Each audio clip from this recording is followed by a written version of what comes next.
G'day, hi, and welcome. Okay, the F-35, the most controversial fighter aircraft program probably ever in history. Um, they're coming down to the wire where they're going to have to make a decision on this thing. And there was an NDP politician, I can't remember what his name, who's strongly advocating against the F-35 now. His main concern is that it's a single-engine aircraft. There's a lot of other things that I look at it and say, okay, no, maybe as a second line fighter, but not as a front line fighter.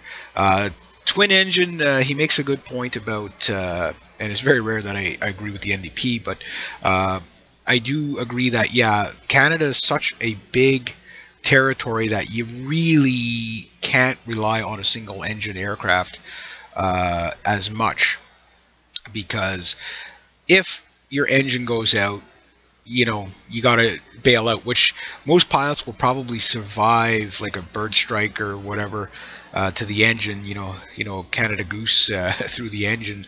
But the engine is going to go out, and then you got to bail out. Now, if you're at, Wainwright or something like that, that's okay, because you're bailing out into some farmer's field just on the other side of the runway, right? But if you're bailing out over the Arctic, that's a different story.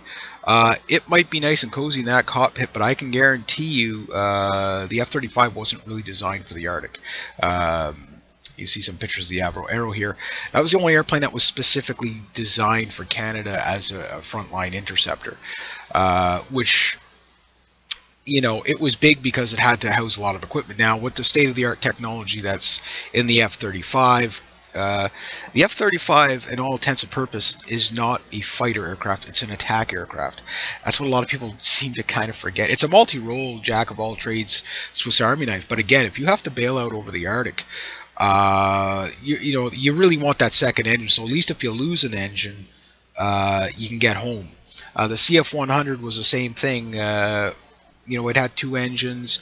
The Starfighter had one engine, and there was a lot of crashes with the Starfighter. Yes, it's older technology, but the point is that a single engine fighter is a compromise. Now, if we're talking about the F-16, well, the F-16 is highly maneuverable, does very well down low as an attack airplane, but yet is very, has like a 39-to-1 win-loss ratio in a dogfight. So it's a very comfortable airplane, but it's short on range, low on payload in comparison to twin-engine airplanes, and you got a single engine. Now, the F-35 doesn't have the performance of the F-16C. The F-16C is a pretty tough airplane to outmaneuver. It's probably the most maneuverable American airplane, with the exception of probably the F-22. That said, the F-35, it's hard to say if it's a good airplane or not, because everything's so under wraps now. It can hold a max AOA angle of attack at 50 degrees, which is quite awesome. It does have a powerful single engine, but it might not be enough to get the job done at full payload. The advantages, yes, you might be a little more fuel efficient because you only have one engine burning instead of two, but it still comes down to that problem of reliability. So that's the main opposition calling that out. And I agree with that, but there's another thing.